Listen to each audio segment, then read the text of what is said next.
Are we allowed to swear? Natural. Forget it's there. Yeah. Welcome to Portland, Maine. Welcome to Portland, Maine. They say that Maine is the way life should be. Portland is the way vacation should be every day for life. Oh, the culture in Portland's great. We have some of the best food, the best music, and the best weather too. I have the umbrella, not so much to shield my artwork from the sun, but from the seagulls. To Portland, Maine. This is the place where you want to be. We're known as the Forest City.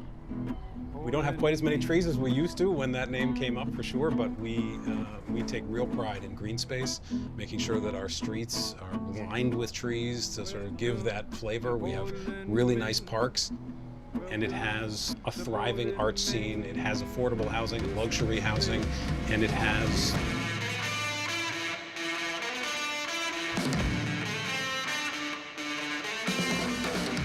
I'm Jonathan Mayo, and for more than 20 years, I've traced the path of baseball's rising stars, navigating the back roads of the national pastime and basking in the glow of small-town America's spirit, where the team is woven into the fabric of everyday life, where it's more than just a game.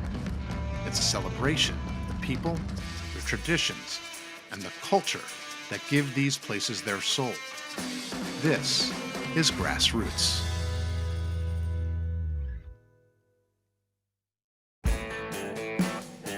Gosh, we've gone to Sea Dogs games since we were kids. I've been coming to see the Sea Dogs for the last 30 years. Great experience. Since it started, 30 years ago, roughly, 31. I'm old.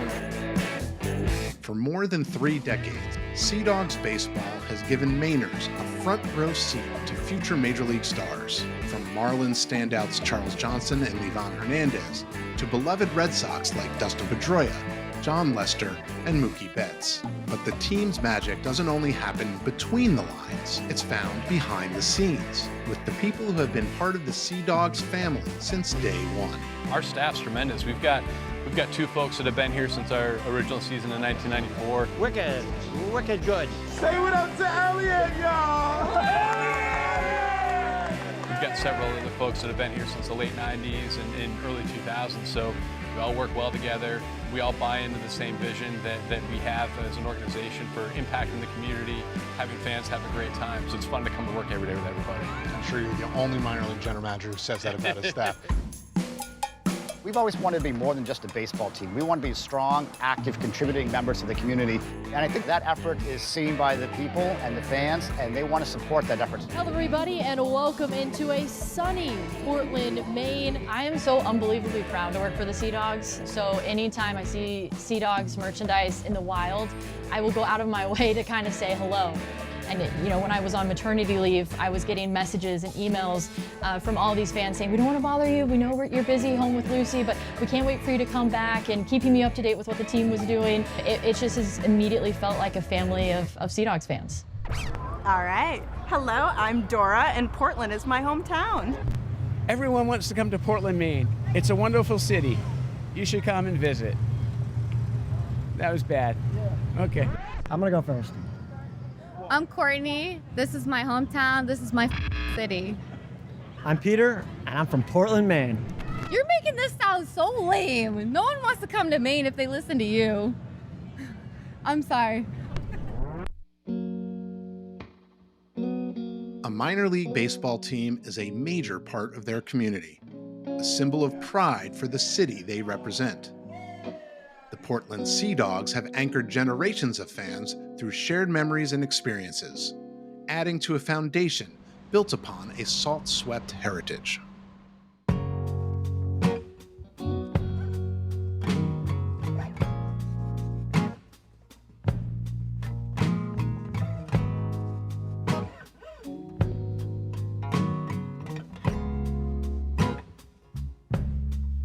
Portland's pretty unique, where you're right by the water and you will see the working waterfront in motion almost every single day.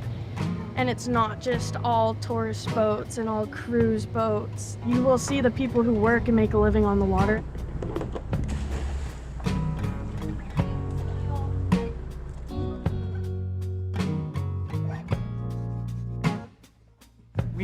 probably can have up to close to 3,000 to 4,000 pounds of just live lobsters that come off the back dock from our local lobstermen who go out daily catching them for us. And when it comes to fish that we bring in, we probably bring in close to 6,000 to 7,000 pounds of fresh fish a day come through our doors here.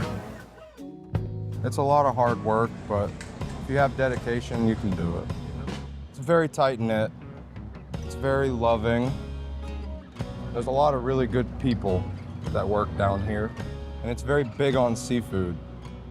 So please come buy seafood.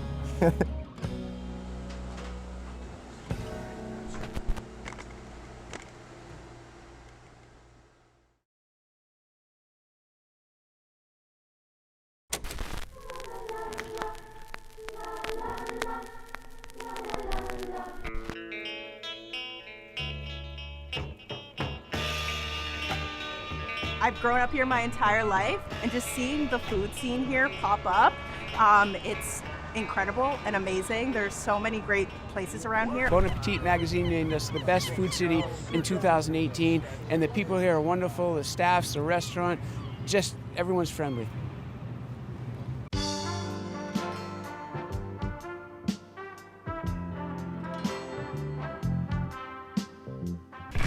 So High Roller started as a food cart. It was literally something that rolled, a silver towable glorified hot dog cart. We served lobster rolls.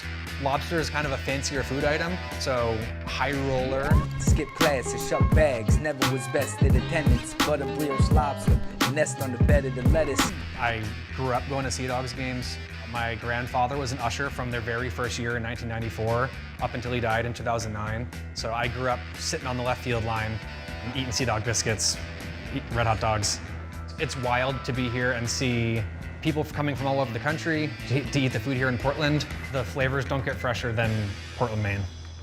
While Portland the city is known for its lobster, Portland the team is known for its prospects. And thankfully with the Red Sox, they do a great job of providing us good food, but I will say I grew up super spoiled with my food thanks to my mom. So yeah, it's something that I kind of just had to deal with.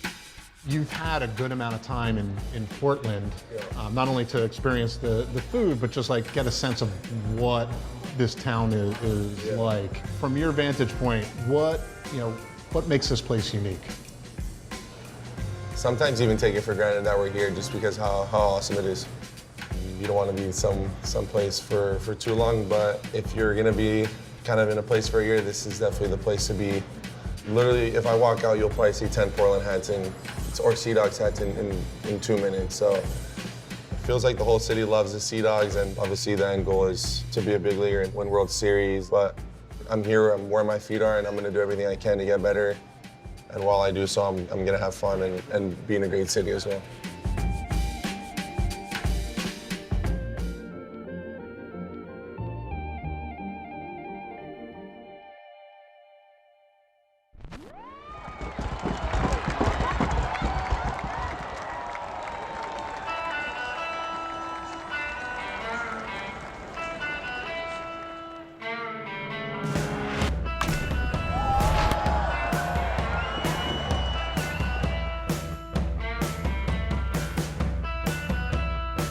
During the off season, I started to learn how to cook, the basics of what I eat. I keep it pretty simple.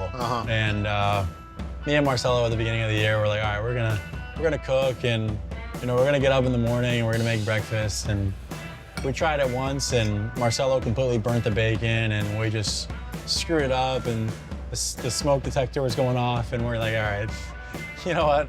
We're never gonna do this again, and we haven't cooked since. Marcel was talking about his mom made all this good food. Do you think he would have learned something? Absolutely. I've joked on him way too many times in interviews and stuff, and he's a great roommate, but he can't cook. All right, that's fair.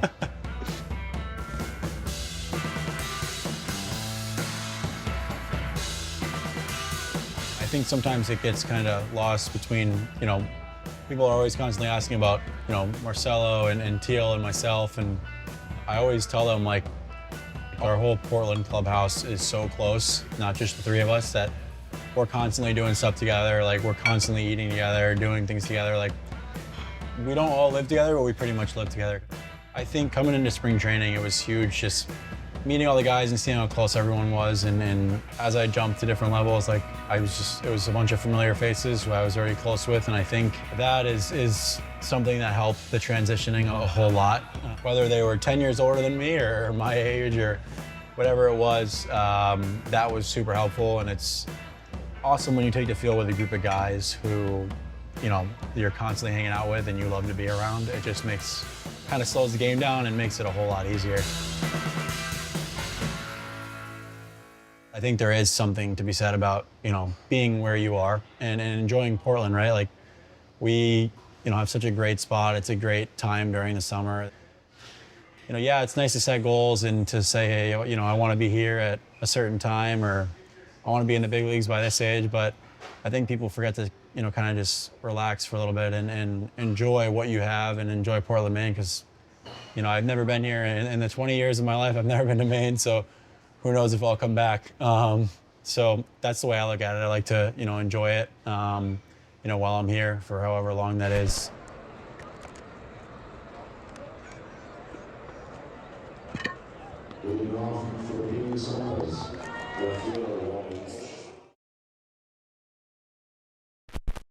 Puppetry is one of the kind of 3 pillars of what we do here at Mayo Street Arts. Our puppetry program is a great example of what we call a seat-to-stage model of engagement with the community. As a community-based arts center, we design everything that we do around ways in which we can show somebody something on the stage, bring them out of their seat to have a hands-on experience working in the form with the artist, and then an opportunity to try that form on stage in front of an audience. Be it sports, be it theater, one of the things that we love when we go to a live event like that is the chance that anything could happen. So even as a child who may have experienced a baseball game, you're gonna see your first grand slam, right? You come into the theater, you see somebody drop a line and then masterfully continue, and there are these moments that cannot be scripted, and they understand in that moment that they're seeing something special. On the Ocean isn't just a music festival. The annual event, created by indie rock band Guster, is a reflection of what makes Portland so special. Whether it's baseball or live music, this town knows how to turn moments into memories. On the Ocean has become a place where our fans get together and they might get engaged or married, or they might feel more comfortable that they're wearing a Guster t-shirt because everyone's wearing a Guster t-shirt. It's kind of like the Star Trek convention of Guster fans. It's a safe place to really let your Guster freak flag fly. I got her hooked in the early 90s. It's been the ethos of our band for 3 decades, is that our fans are our friends, and there's no feeling like we're separate. And we do service projects together to clean up waterfront areas, or we'll do a storytelling event with our fans. We did do an acoustic set outside the Sea Dogs Stadium, and then everybody went in, got some group tickets. Everybody had fun. It was hot as balls. Did we throw out the first pitch? You tell me. I think when Guster throws out the first pitch, they ask me to do it, because I can throw. The other guys can't throw. Good evening, Portland, Maine. It's a give and take with your audience. I don't think minor league baseball has to nurture that, because the fans aren't gonna just fill up the stadium based on star power. So you have to work harder if you're the Sea Dogs. And it's the same way with Guster. We don't have a hit song, but we have a really loyal fan base that trusts us and that knows we're gonna curate a good weekend.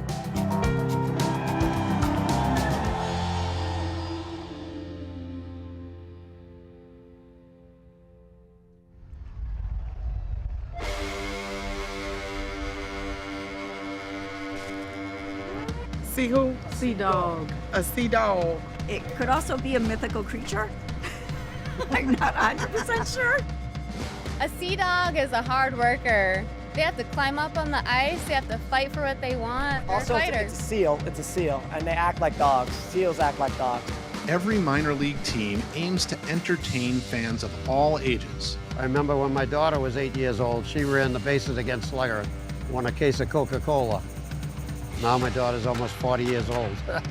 And no one does that better than Slugger the Sea Dog, the first minor league mascot to be inducted into the Mascot Hall of Fame. Stadiums are big, and I think probably the number one is that you're not performing per se for the crowd of 10,000. You're performing for the crowd in front of you.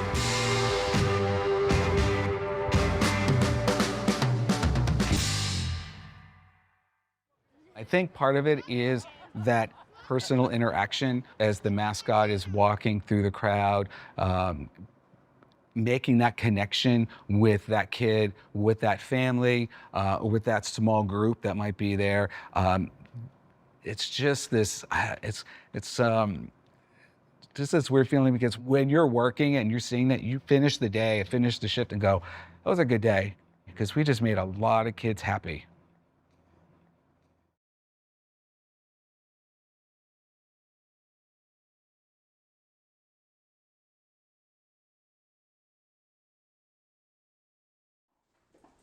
I cannot say enough good things about the Portland Sea Dogs. They are an absolutely fantastic partner for us in so many different ways. We have our Strikeout Cancer in Kids fundraising program that we've put on every year since 1995. So this is the 30th anniversary year. And it again just goes back to that, these, you know, maybe small or big ways that we can just lift their spirits.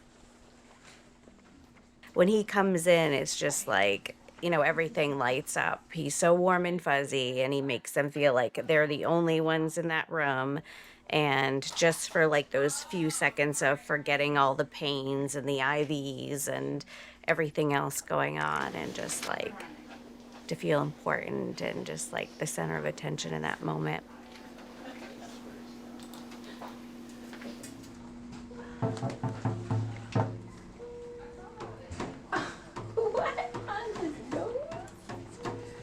Should you go show him how to use it? You just do it on your nose, Slugger. I mean, it is a sad time, but these kids are fighting hard and dealing with cancer, and the treatments are not fun. But then to have Slugger walk in and to see them light up and smile.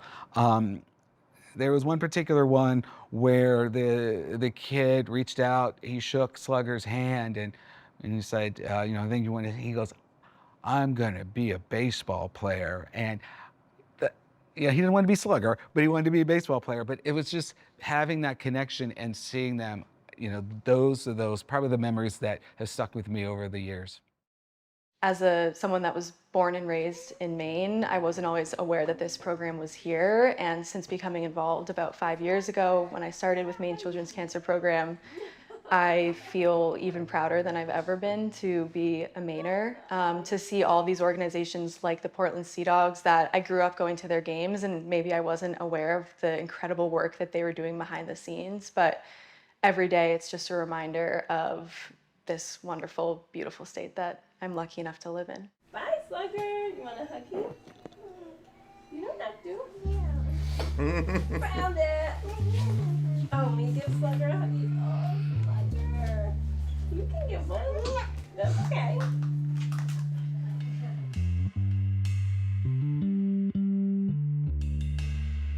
I tell the wife I'm going to work today. She said, "You're not going to work. That's too much fun." It is. It's more fun than work. So couldn't think of being anyplace else. In the 8th inning, I put another lanyard on, a different name tag, and I got a microphone, and I do lead the whole section right here in Sweet Caroline, middle of the 8th inning.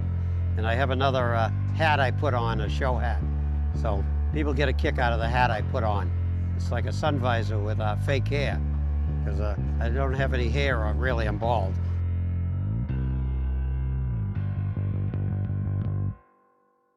First time was Opening day, April 18th, 1994.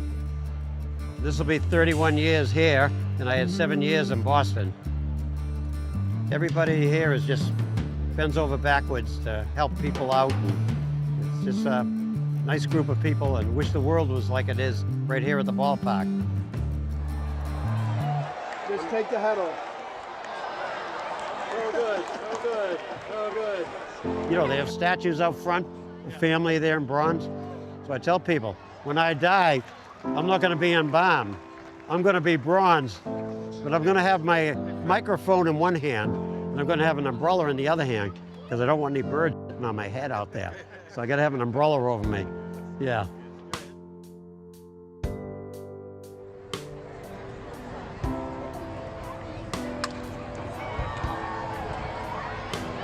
So I actually grew up in Portland, Maine, and played on this field before. My daughter didn't believe me, so we decided that we're going to have to bring her to the field. What do you think? What's your favorite thing? Seeing the home runs. Seeing the home runs? Yeah. Perfect. The road to the majors is rarely a straight line. It takes many twists and turns as it winds through the heart and soul of America, leaving behind priceless memories for countless communities. It's supper time at Hadlock Fields as the Bean Suppas plate 10 runs. They take this one 10-4 over the Altoona curve. Sea Dogs fans coming to their feet, and we are on the verge of a fireworks show here at Hadlock Field.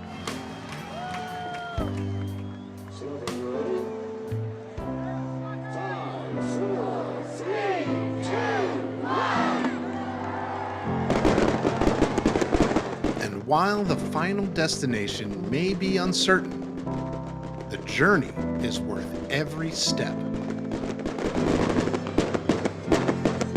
This is Grassroots.